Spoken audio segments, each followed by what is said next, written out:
Fala, meu povo, seja bem-vindo a mais um vídeo aqui no Contexto Bíblico. O tema dessa semana é Organizados para o Serviço. Então, vem comigo!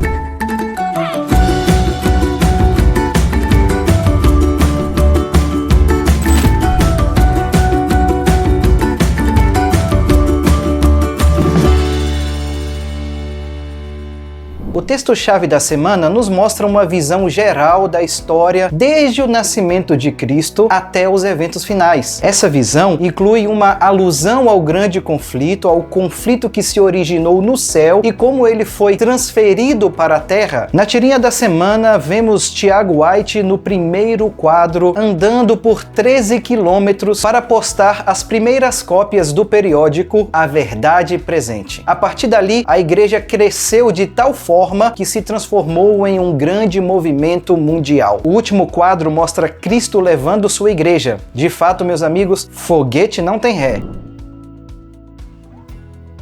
A Reforma Protestante, que terminou em torno de 1700 na Europa, ficou conhecida como o primeiro grande despertamento. No século XIX aconteceu o segundo grande despertamento, tendo os Estados Unidos como o epicentro, e o movimento millerita foi um dos eventos mais importantes nessa fase. Nesse período, os adventistas fizeram avanços doutrinários significativos que definiram nossas crenças e nosso foco.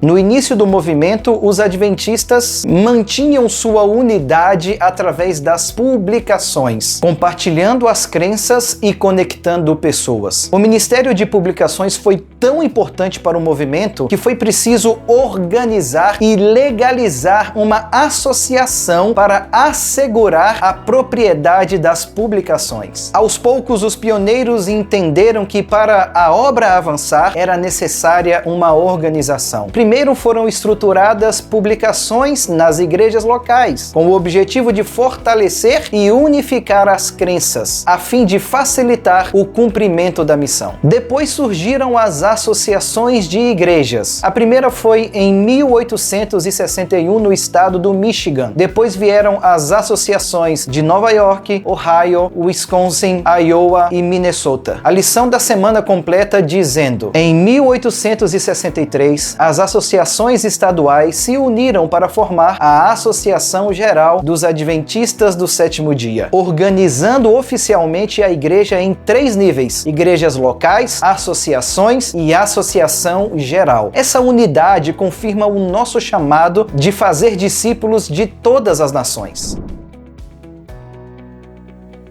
No livro de Apocalipse, encontramos a figura de 2 mulheres. A mulher pura de Apocalipse 12, que representa a igreja fiel, o povo fiel de Deus, e a prostituta de Apocalipse 17, que representa a igreja que não é mais fiel a Deus. Apocalipse 10 revela quando, como, porquê e para que surge o povo fiel. Apocalipse 12 revela a identidade desse povo remanescente. Apocalipse 14 revela o conteúdo da mensagem que o povo deveria proclamar. Com todas as características apontadas em Apocalipse 10, 12 e 14, você acha possível identificar a igreja verdadeira?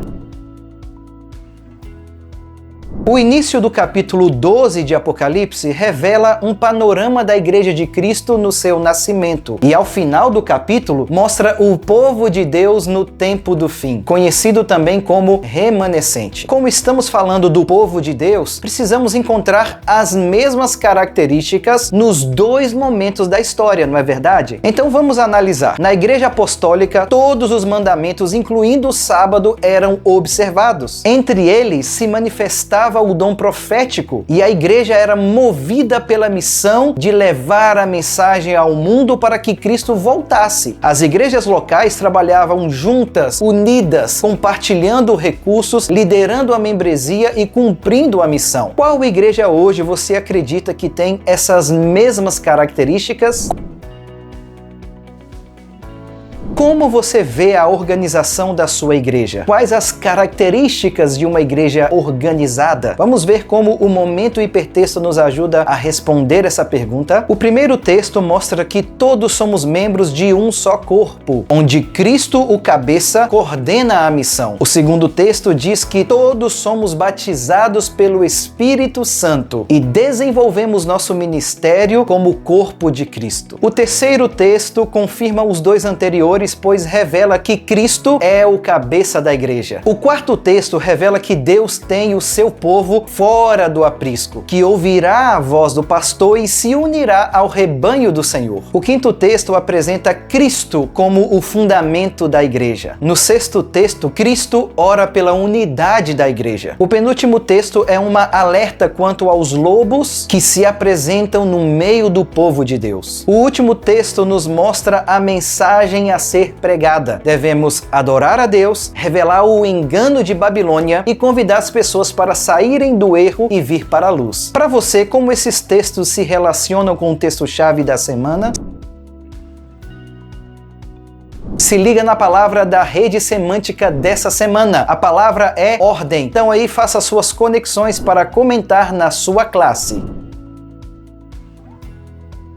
Na Bíblia, o deserto sempre foi usado como um lugar de reflexão e preparação. Moisés, por exemplo, passou 40 anos no deserto se preparando para ser um instrumento nas mãos de Deus. Os israelitas passaram 40 anos no deserto antes de entrarem em Canaã. Paulo também passou um tempo no deserto se preparando para o seu ministério e suas viagens missionárias. A experiência do deserto nos protege e nos leva à reflexão.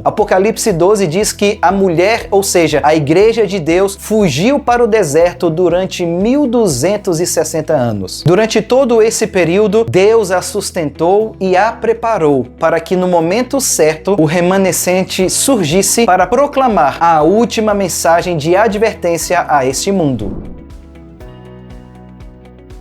Ao ler o consenso dessa semana, eu tive dois sentimentos. O primeiro foi de privilégio e o segundo de responsabilidade. Privilégio por ter sido escolhido por Deus para cumprir a missão. Responsabilidade por saber que somos responsáveis por refletir a glória de Deus e vindicar seu caráter. Bem, pessoal, por hoje é só. Espero que você tenha gostado aqui do resumo da lição dessa semana. Se você gostou, deixe aqui o seu like. Se você ainda não é inscrito, se inscreva no canal, beleza? Então você já sabe, comente aqui embaixo contando para a gente o que você achou de mais interessante na lição dessa semana e nós nos encontramos na semana que vem. Até mais, tchau!